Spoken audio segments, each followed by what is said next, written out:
Pastor Kismet ada di sini? Ya, hai. So welcome, Hai, Pastor, Kismet. Hai. everyone. Ya, Ya, Pastor Kismet tinggalnya di Seattle dan apa namanya akan menjadi eh, ketua daripada region selama 4 tahun ke depan. You want to say something, Pastor Kismet? Thank you Pastor, kemarin minggu lalu udah dikenal sama Ko Peter. Jadi, hi everyone again, once again gitu. Thank you udah bisa join lagi tiap Rabu, diberkatin. So, Ya, thank you. oke. Well, welcome. Thank you.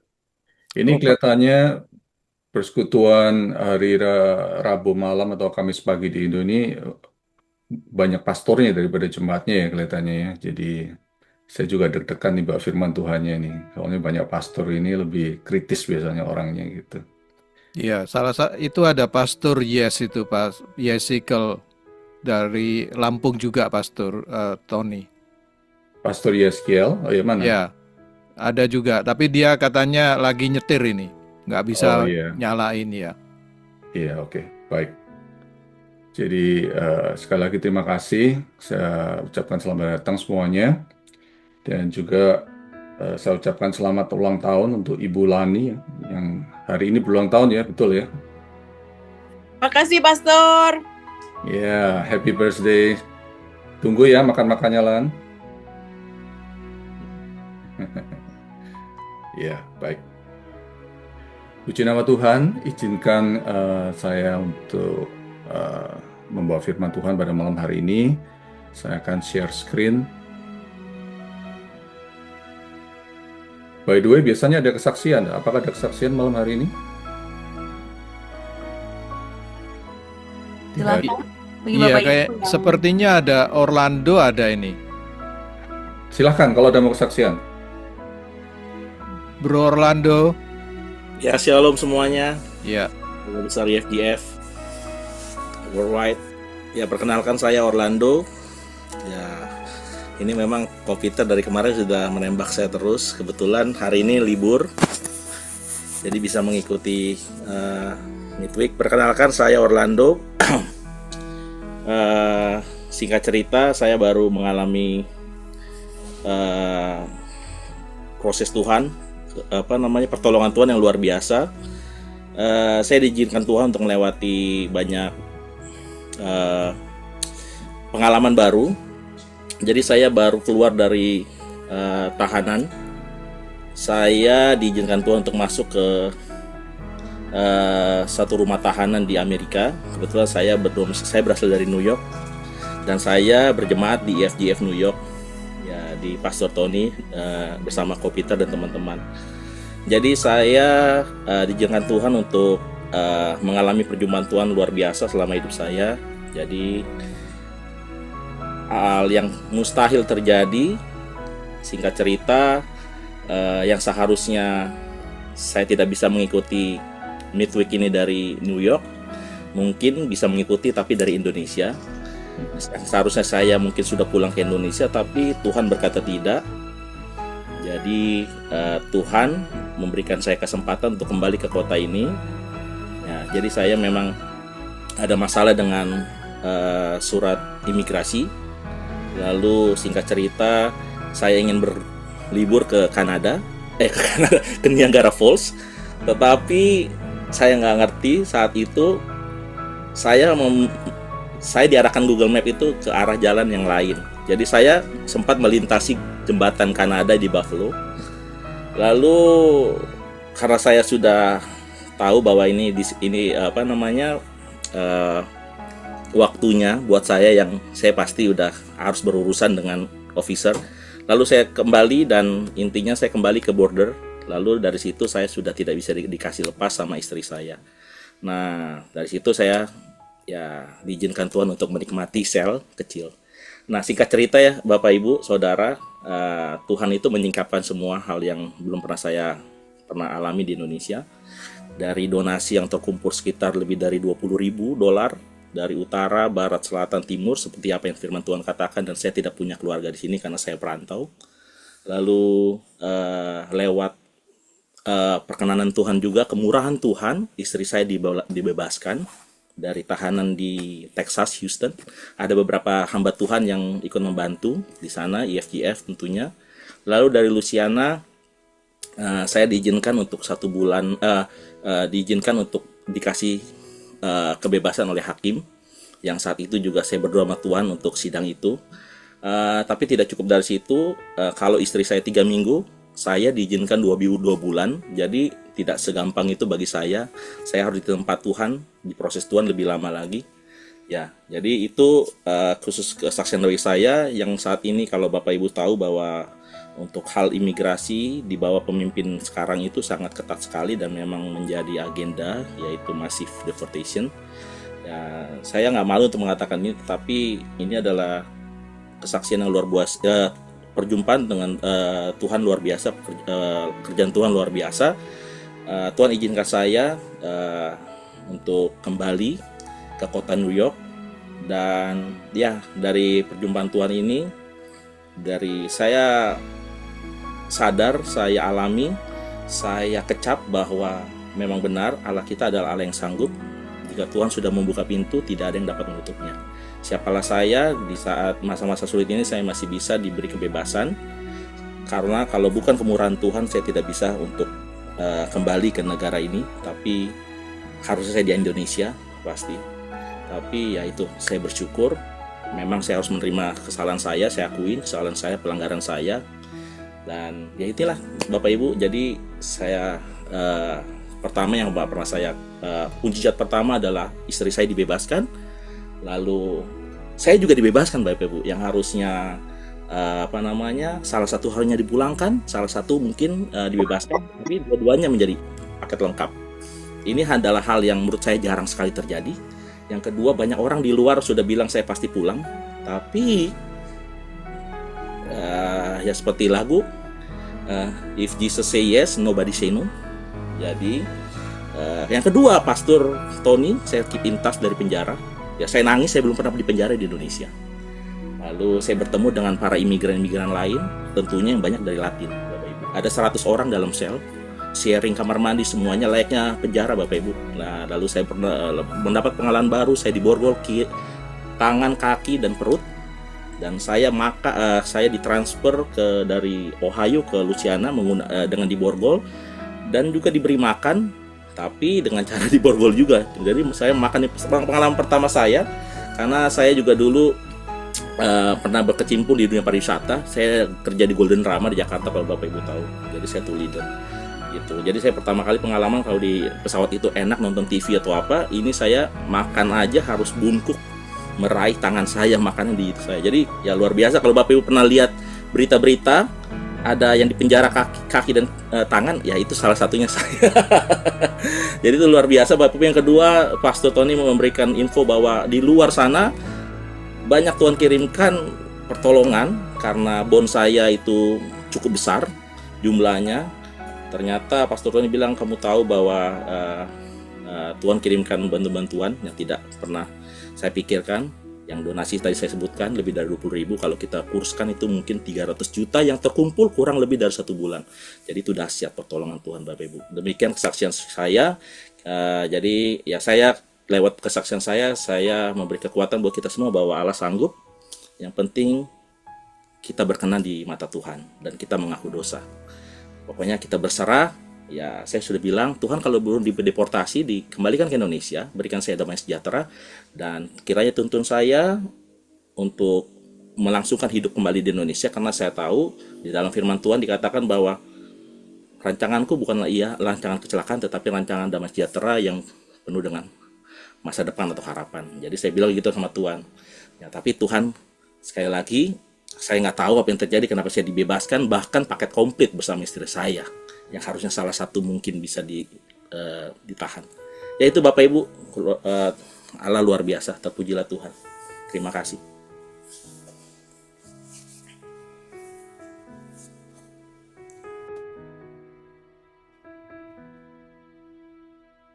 Puji Tuhan, terima kasih Orlando. Kisahnya Orlando yang luar biasa ya, karena waktu dia ditahan, semua orang berkata 99% pasti pulang. Karena ini zamannya Presiden Trump. Tapi saya percaya bukan manusia menentukan, tapi Tuhan yang menentukan hasil akhir. Amin. Jadi kalau Tuhan mau dia tetap di Amerika, tidak ada satupun yang bisa membawa dia keluar dari sini gitu. Dan saya percaya itu Tuhan bekerja dengan luar biasa. Nah, saudara kalau mau dengar kesaksiannya sebetulnya 1 jam ya minimal. Tapi ya kita mungkin belum ada waktu malam ini, tapi kalau nanti ada waktu lagi bisa dicari di mana Orlando dan Linda ini banyak sekali mengalami mujizat Tuhan. Baik Bapak Ibu Saudara, saya akan mulai aja membagikan firman Tuhan ini.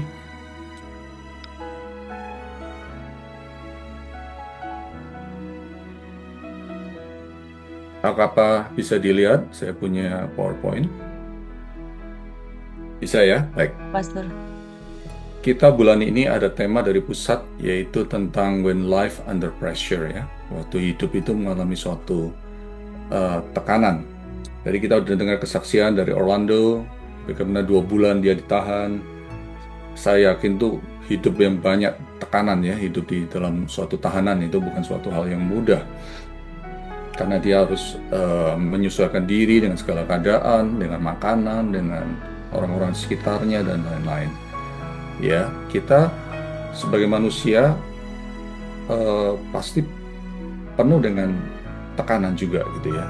Dimanapun kita berada ini pasti ada tekanan. Oh ya, sebelum kita mulai kita berdoa dulu ya sebentar ya. Bapa di surga, kami bersyukur pada malam hari ini dengan acara Midweek ini. Kami minta tuntunan Tuhan dimanapun kami berada Tuhan. Di Indonesia, di Taiwan, di Amerika. Tuhan berkati kami semuanya. Pada saat-saat ini, biarlah Tuhan bekerja dan pakai hamba-Mu Tuhan untuk menyampaikan firman ini.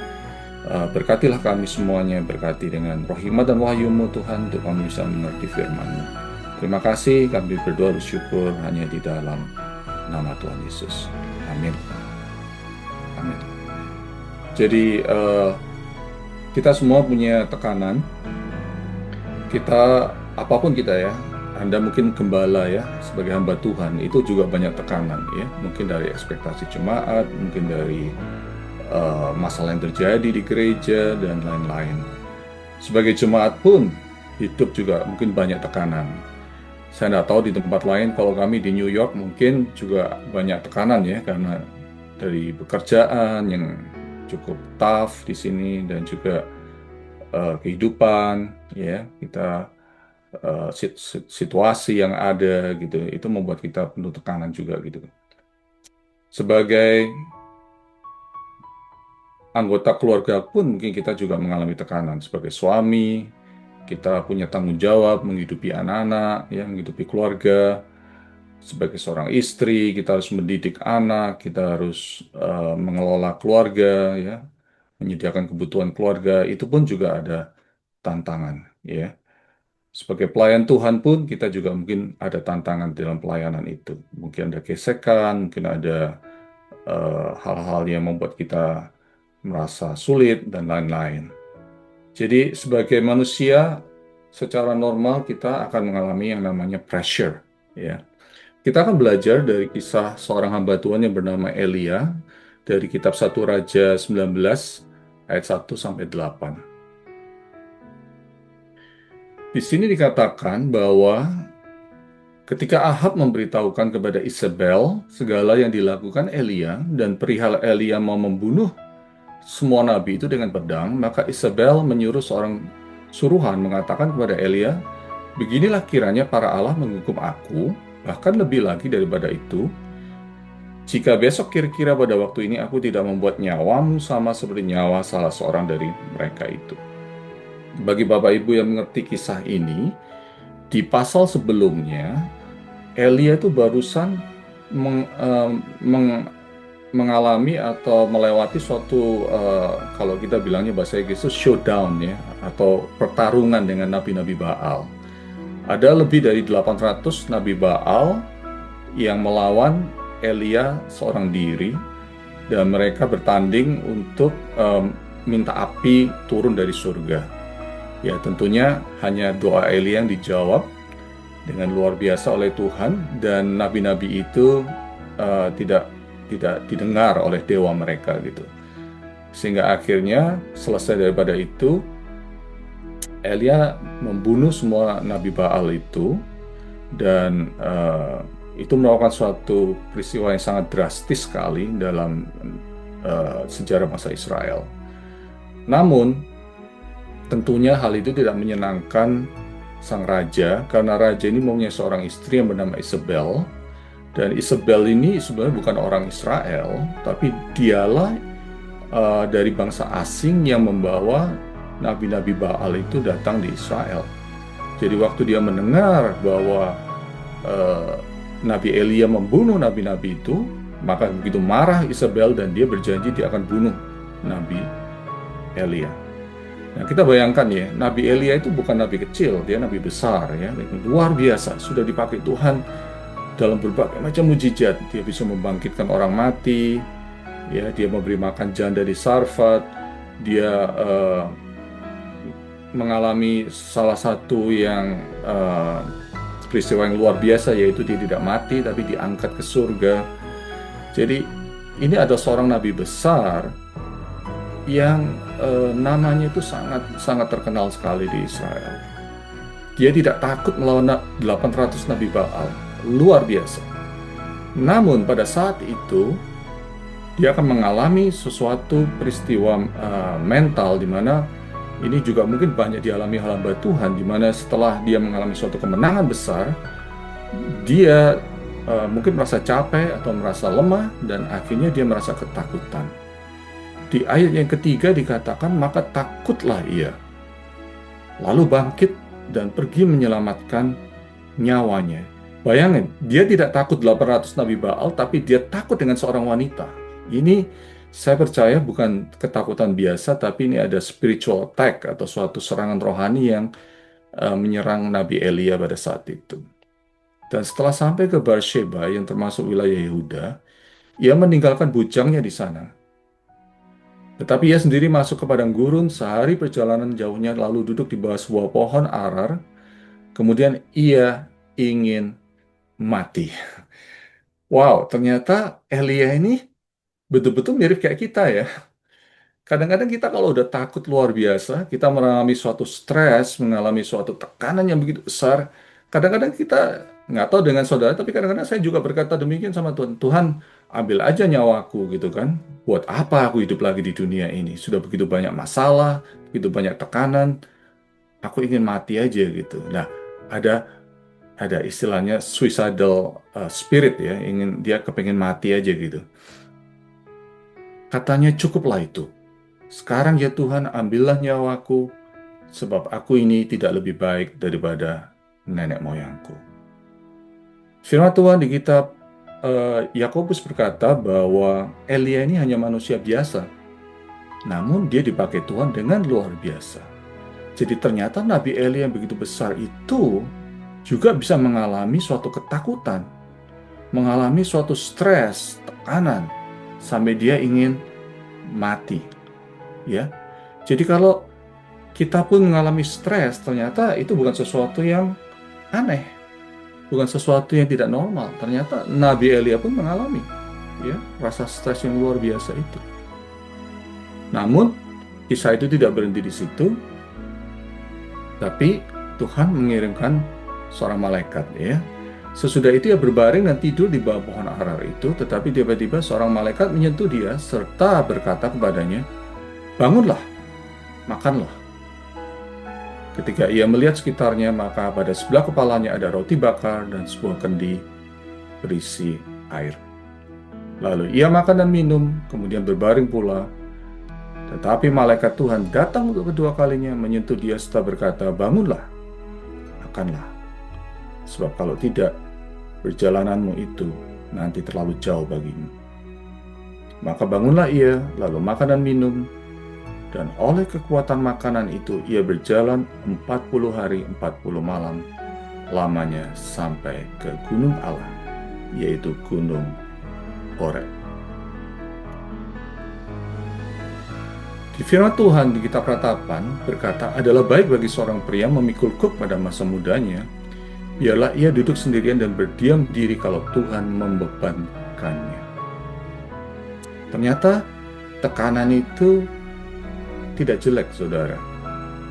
Tekanan itu bukan sesuatu yang buruk juga. Karena firman Tuhan berkata adalah baik bagi seorang pria, atau saya percaya juga seorang wanita, memikul kuk pada masa mudanya, ialah duduk sendirian dan berdiam diri kalau Tuhan membebankannya. Jadi, kita harus punya suatu pandangan yang positif di dalam menghadapi suatu tekanan hidup. Apapun itu masalah yang kita hadapi, apapun itu pressure atau suatu stres yang kita hadapi pada saat ini, kita percaya bahwa Tuhan mempunyai jalan keluar di dalam setiap kehidupan kita. Ada amin? Apa yang harus kita lakukan waktu menghadapi tekanan? Nah, ini yang menjadi pertanyaan. Apa yang harus kita lakukan waktu kita menghadapi suatu stres, suatu tekanan, suatu himpitan dalam kehidupan kita ini? Ada 3 hal yang ingin saya sampaikan di sini. Yang pertama, pada waktu kita menghadapi tekanan, lihatlah ke samping. Ya, pada waktu kita dalam tekanan atau pressure, lihatlah ke samping. Artinya apa? Artinya, pandanglah apa yang Tuhan sudah sediakan. Ya, pandanglah apa yang Tuhan sudah sediakan. Pada waktu Elia mengalami suatu tekanan, ya, seorang malaikat datang dan berkata, bangunlah dan makanlah. Waktu dia melihat ke samping, dia melihat sekitarnya, maka pada sebelah kepalanya ada roti bakar dan sebuah kendi berisi air. Suatu hal yang sangat sederhana sekali, Bapak Ibu. Ya, hanya roti bakar dan sebuah kendi berisi air. Tapi itu adalah kebutuhan pokok pada saat itu. Elia mengalami ketakutan, dia lari, dia tidak sempat makan, dia kelaparan, dia kecapean. Akhirnya dia tidur, dan Tuhan izinkan dia tidur, beristirahat. Pada waktu dia bangun, Tuhan tidak langsung memberi dia tugas. Tuhan tidak langsung memberikan perintah atau apapun. Dia hanya berkata, bangunlah dan makanlah. Sesuatu yang sangat sederhana sekali gitu. Kadang-kadang waktu kita stres, kita kehilangan pemikiran-pemikiran praktis yang dapat kita jalankan. Jadi kadang-kadang pikiran kita terlalu jauh dan kita semakin stres. Ya. Pada waktu kita dalam tekanan, lihatlah ke samping. Artinya, lihatlah apa yang Tuhan sudah sediakan. Apa yang Tuhan sudah sediakan? Saya percaya banyak hal Tuhan sudah sediakan dalam kehidupan kita, sekitar kita. Contohnya di sini adalah Tuhan sediakan roti bakar dan kendi berisi air, suatu makanan yang sederhana. Kalau kita bicara soal air itu suatu makanan atau minuman yang saya percaya sangat berguna sekali dalam kehidupan. Air itu dapat menyembuhkan, air itu dapat menolong kita. Ya. Kadang-kadang kita kurang minum pun kita bisa dehydrate ya, kita bisa merasa capek gitu. Air itu sendiri berbicara tentang suatu hal yang penting dalam kehidupan. Jangan lupa minum air. Ya, minumlah air yang cukup setiap hari. Sesuatu yang sederhana mungkin, tapi itu bisa membantu kehidupan kita. Ya, kesehatan kita waktu lemah, minumlah air supaya kita bisa ada satu aliran yang mengalir dalam tubuh kita. Apalagi yang sudah disediakan di sekitar kita. Bagaimana dengan udara? Tuhan sudah sediakan suatu udara.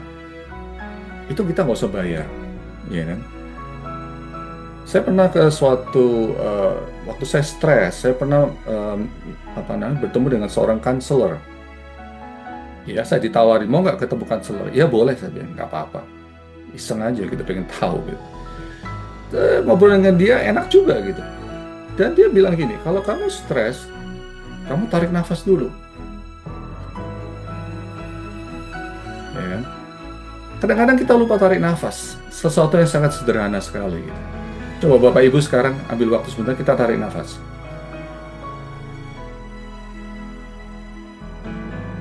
Lepaskan. Gimana? Bisa berasa lebih enak sekarang? Kalau perlu diulangi berkali-kali, saudara. Udara itu sangat berguna sekali untuk tubuh kita. Ambillah waktu untuk menikmati udara yang segar pada waktu kita merasa stres. Kalau saya merasa stres, kebetulan di dekat tempat saya ini ada sebuah taman. Dan saya berjalan-jalan di taman itu. Kalau saya lagi capek, stres, nggak tahu berbuat apa, saya berjalan-jalan di situ sambil mendengarkan khotbah mungkin, dan menghirup udara segar. Dan saya bersyukur kepada Tuhan. Pada waktu saya berjalan, saya menikmati pemandangan, ada pohon, ya. Saya melihat orang-orang bermain, saya melihat keluarga-keluarga yang ada di sana, menikmati persekutuan mereka. Di situ berkurang stres saya dan saya tidak lagi merasakan beban itu. Kita juga mungkin perlu istirahat. Jangan lupa istirahat kalau kita sedang capek. Karena Tuhan memerintahkan juga ada yang namanya hari Sabat, di mana kita ini harus belajar untuk beristirahat. Orang Kristen kadang-kadang terlalu sibuk dengan pelayanan, apalagi hamba Tuhan mungkin ya. Kita sibuk sekali, tapi kita lupa untuk istirahat. Ambillah waktu untuk istirahat. Saya percaya dunia tidak akan hancur pada waktu kita beristirahat. Tuhan tetap memegang kendali di sekitar kehidupan kita. Pakailah waktu kita dengan baik. Ya. Jadi ambillah sesuatu yang solusi praktis yang Tuhan sudah berikan. Mungkin ada teman dekat yang kita bisa ajak bicara, yang bisa dipercaya pada waktu kita stres. Mungkin kita bisa minta tolong kelompok I care atau kelompok doa pada waktu kita sedang memerlukan pertolongan, ada masalah. Kita bisa share beban-beban kita. Mungkin kita bersyukur untuk keluarga kita yang ada di sekitar kita, yang selalu mendukung kita. Ya, mengucap syukur di dalam masa-masa tekanan adalah sangat penting sekali supaya kita bisa melewati masa-masa ini dengan baik. Nah, saya anjurkan kalau Bapak Ibu lagi sedang dalam tekanan, coba keluar, saudara boleh pandang burung. Saudara sering melihat burung nggak? Firman Tuhan berkata demikian ya, pandanglah burung-burung di udara, yang tidak menabur maupun menuai, namun hidupnya dipelihara oleh Bapa di surga. Amin. Kalau burung aja dipelihara, masa kita nggak dipelihara sama Tuhan? Tuhan memelihara kehidupan kita dengan baik. Jadi kita tidak perlu stres betulnya. Karena Tuhan sudah tahu apa yang menjadi kebutuhan kita. Pada waktu kita mengalami tekanan, kita ingat Bapa kita ini memelihara kehidupan kita. Bapa kita ini seperti dia memelihara seekor burung, dia memelihara kehidupan kita yang jauh lebih penting daripada seekor burung. Masih ingat, tarik nafas, istirahat, minum air, dan kemudian menikmati pemandangan, pohon-pohon, burung sekitar Anda. Nikmati janji-janji Allah, nikmati apa yang Tuhan sediakan.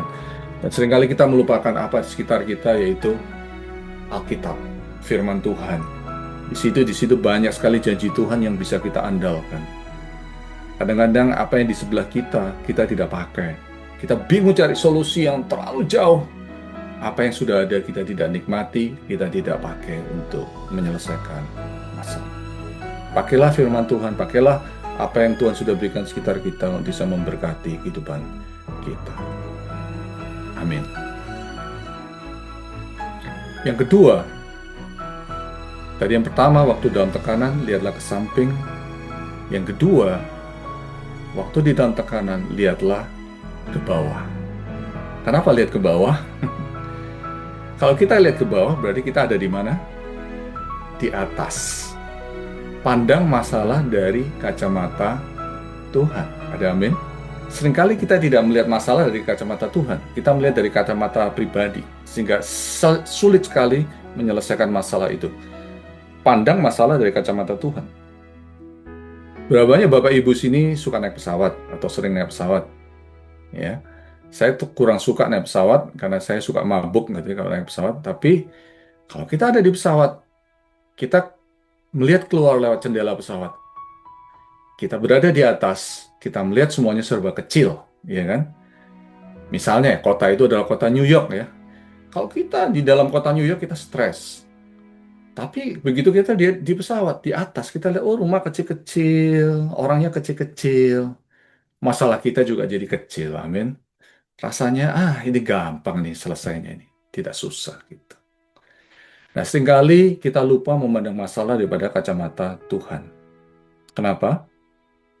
Eh, kita terlalu melihat dengan mata jasmani.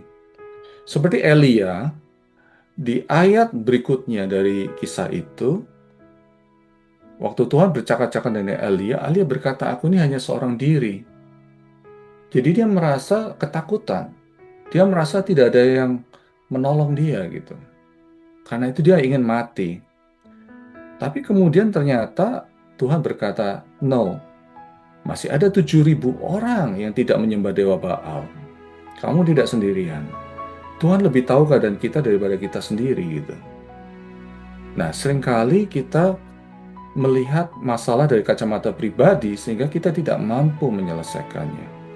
Marilah kita mulai melihat masalah itu dari kacamata Tuhan. Apapun masalahmu.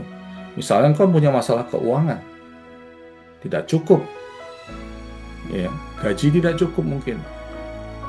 Ada biaya-biaya yang harus dikeluarkan. Kalau dari kacamata Tuhan, apa yang Tuhan lihat? Mungkin memang Tuhan izinkan hal itu terjadi. Siapa tahu kalau itu Tuhan izinkan. Kenapa? Karena Tuhan mau melatih iman kita. Tuhan mau kita belajar tidak bergantung pada uang atau materi. Tuhan mau kita belajar bergantung kepada Dia. Dan saya pernah mengalami masalah keuangan. 15 tahun yang lalu, saya pernah mengalami masalah keuangan. Anak ketiga saya lahir. Kami tidak punya uang. Bukan cuma tidak punya uang, kami punya hutang. Bukan tidak punya uang, tapi kami punya hutang. Dan anak ketiga lahir. 3 anak di kota New York. Bagaimana itu? Tidak punya uang. Dan untuk bayar rent itu bulan depannya kita tidak punya uang. Jadi, singkat cerita, Tuhan menolong. Dan sampai hari ini saya berada di New York. Ternyata Tuhan ada rencana yang tidak saya tahu. Jadi Tuhan ingin melatih supaya kita belajar hidup dengan iman. Mungkin masalah yang kau hadapi adalah masalah keluarga. Masalah suami istri, masalah orang tua dan anak, dengan mertua, saudara. Mungkin Tuhan sedang melatih karaktermu, supaya kau belajar sabar. Kau melatih supaya kau merendahkan hati di hadapan Tuhan. Supaya kita belajar untuk mengakui Tuhan sebagai Tuhan dan Juru Selamat kita. Serahkan masalahmu kepada Tuhan. Belajar mengampuni, belajar untuk melewati masalah itu dengan baik. Ya. Saya kalau ada masalah misalnya dengan istri, mulai tegang nih ya, satu nggak mau ngalah, ini nggak mau ngalah juga, ya, namanya juga manusia kan. Ya, saya ingat gitu, ada satu penyelesaian yang mudah sekali gitu ya. Kalau lagi ribut dengan istri itu ada satu penyelesaian yang mudah sebetulnya. Gitu. Ya, minggu depan saya ajak istri itu ke outlet, ke tempat shopping. Habis gitu dia senyum-senyum lagi, masalah selesai. Ternyata tidak susah, saudara. Saudara nggak perlu doa puasa. Saudara nggak perlu gimana-gimana, doa sampai jengking-jengking pada Tuhan. Nggak apa-apa, ajak aja istri jalan-jalan. Maka istri tenang, senang. Dan akhirnya masalah selesai. Kan solusi praktis kan, nggak terlalu susah sebetulnya gitu. Mungkin Anda mengalami masalah pelayanan. Ya, banyak masalah dalam pelayanan. Sibuk, nggak ada waktu. Ya, disalahkan mungkin, atau ada perselisihan dan sebagainya. Tapi siapa tahu Tuhan sedang melatih panggilanmu. Tuhan sedang mempersiapkan engkau untuk menjadi hambanya. Tuhan sedang melatih engkau menjadi seorang yang luar biasa, seorang yang hebat. Ya, kita lihat semua yang terjadi melalui kacamata Tuhan. Ini berita sedang viral saat ini. Seorang anak muda bernama Charlie Kirk, di mana beberapa hari yang lalu dia ditembak dan mati. Dan banyak orang marah gitu ya, karena dia seorang yang luar biasa. Dia cinta Tuhan. Dia membawa kesaksian bagi nama Tuhan di mana-mana, di kampus-kampus pada khususnya. Dan saya sendiri nggak pernah dengar sebetulnya. Saya tahunya baru-baru ini gitu. Dan waktu saya dengarkan memang luar biasa dia, dipakai Tuhan, urapannya juga luar biasa gitu. Baru umur 31 tahun, punya 2 anak kecil. Merasa sangat marah sekali. Kenapa harus dibunuh? Mungkin karena politik, karena orang benci, karena orang nggak senang dia berkata tentang Tuhan. Kenapa harus dibunuh gitu? Seluruh Amerika ini hampir merasa sedih ya dengan meninggalnya Charlie.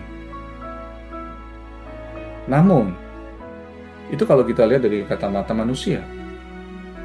Kalau dia dari kacamata Tuhan, saya melihat ini kejadian yang sangat luar biasa. Sejak kematian dia, hampir seluruh dunia tahu kejadian ini. Dan di mana-mana sekarang terjadi kebangkitan, terjadi suatu revival, terjadi suatu di kampus-kampus. Mereka berdoa, mereka mulai datang kepada Tuhan. Dan kalau saya lihat dia umur 31 dia meninggal. Yesus meninggal umur 33. Charlie Kirk sudah menjalankan tugasnya selama di dunia ini dan dia dipanggil oleh Tuhan. Tidak ada masalah, dia sudah berada di surga bersama dengan Tuhan Yesus.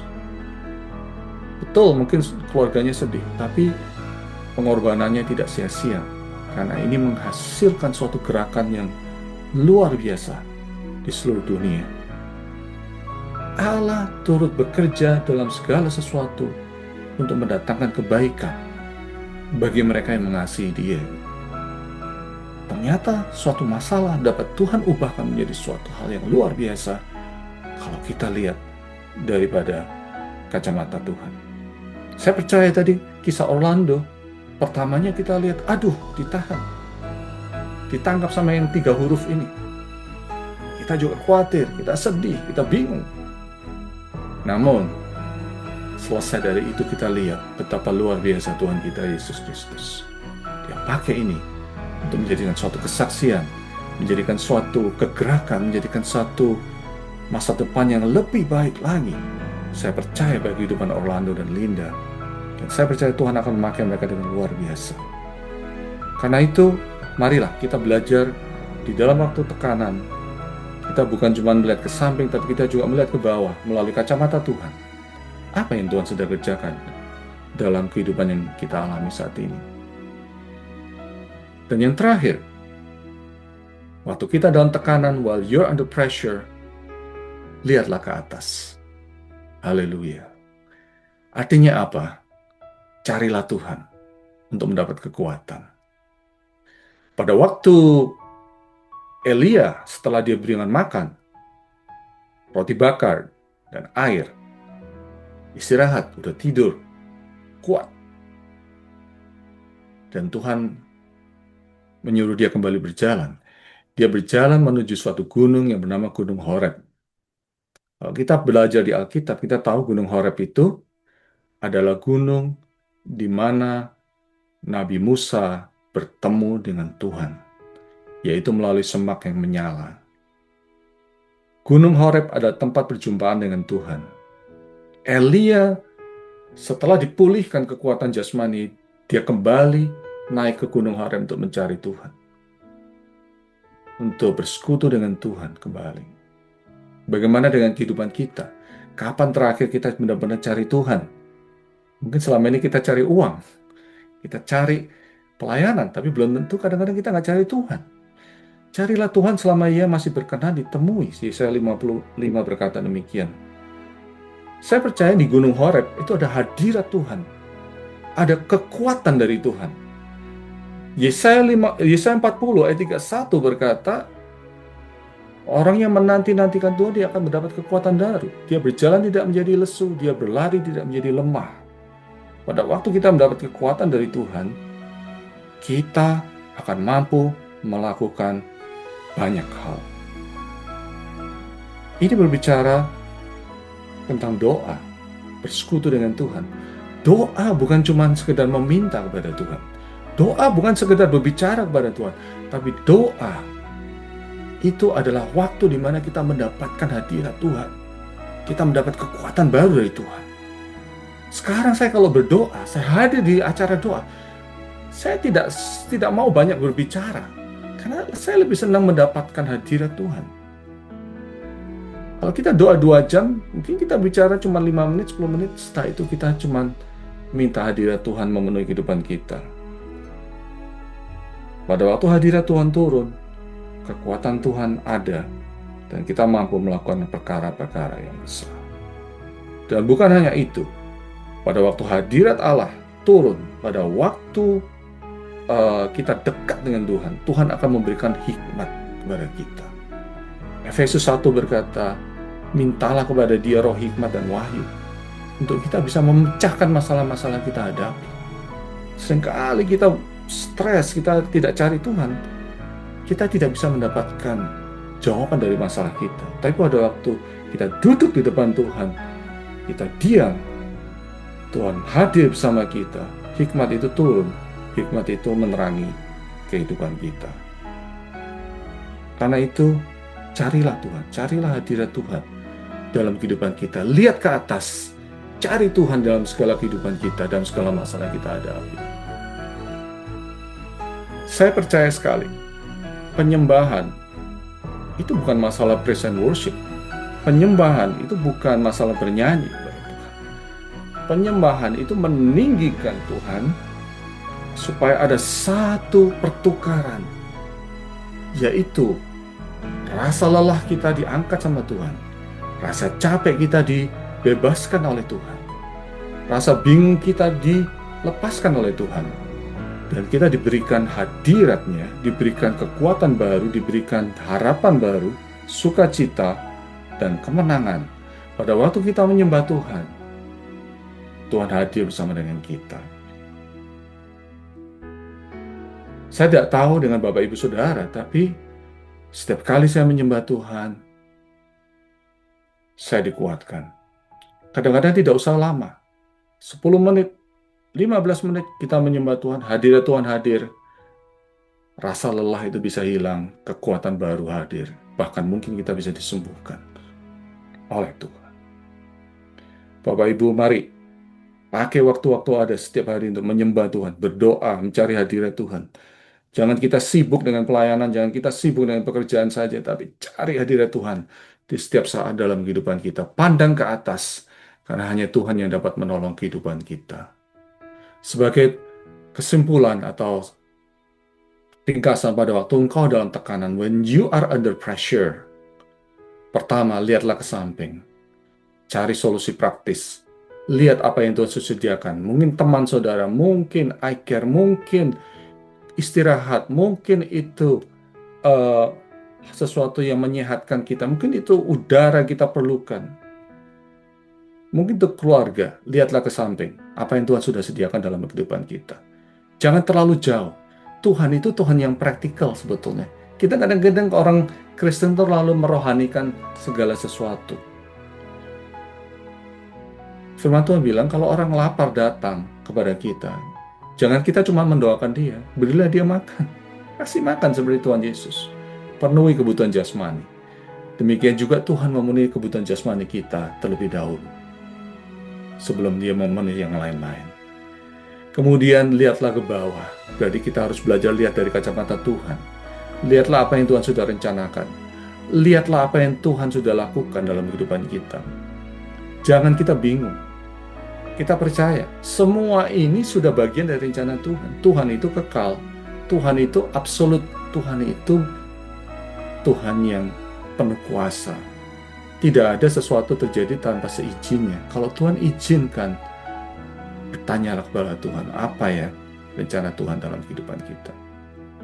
Dan yang ketiga, pada waktu kita stres atau dalam tekanan, lihatlah ke atas. Spend time with God. Bertanya kepada Tuhan, Tuhan, berikan aku hikmat, kemampuan untuk menyelesaikan semua ini. Aku mau hadir, aku mau bersama dengan Engkau. Aku perlu pertolongan. Lihat ke atas, seperti Musa melihat ke atas, seperti Elia melihat ke atas di Gunung Horeb. Kita juga belajar naik ke gunung Tuhan untuk mendapatkan kekuatan baru itu.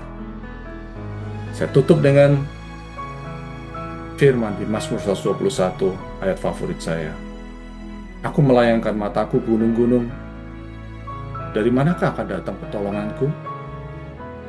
Pertolonganku ialah dari Tuhan yang menjadikan langit dan bumi. Ia tak akan membiarkan kakimu goyah. Penjagamu tidak akan terlelap.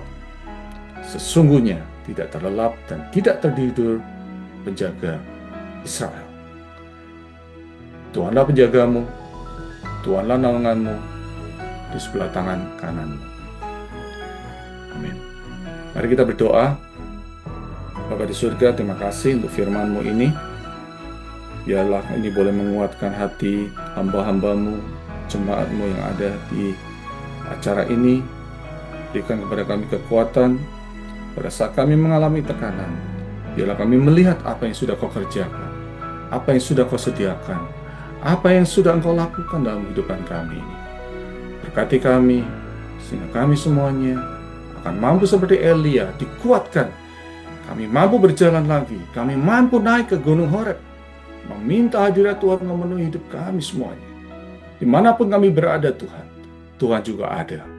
Berkati pelayanan kami, berkati pekerjaan kami, berkati keluarga kami, berkati kesehatan kami, berkati kehidupan kami dan masa depan kami. Terima kasih Bapa, hanya di dalam nama Tuhan Yesus kami berdoa dan bersyukur. Haleluya. Amin.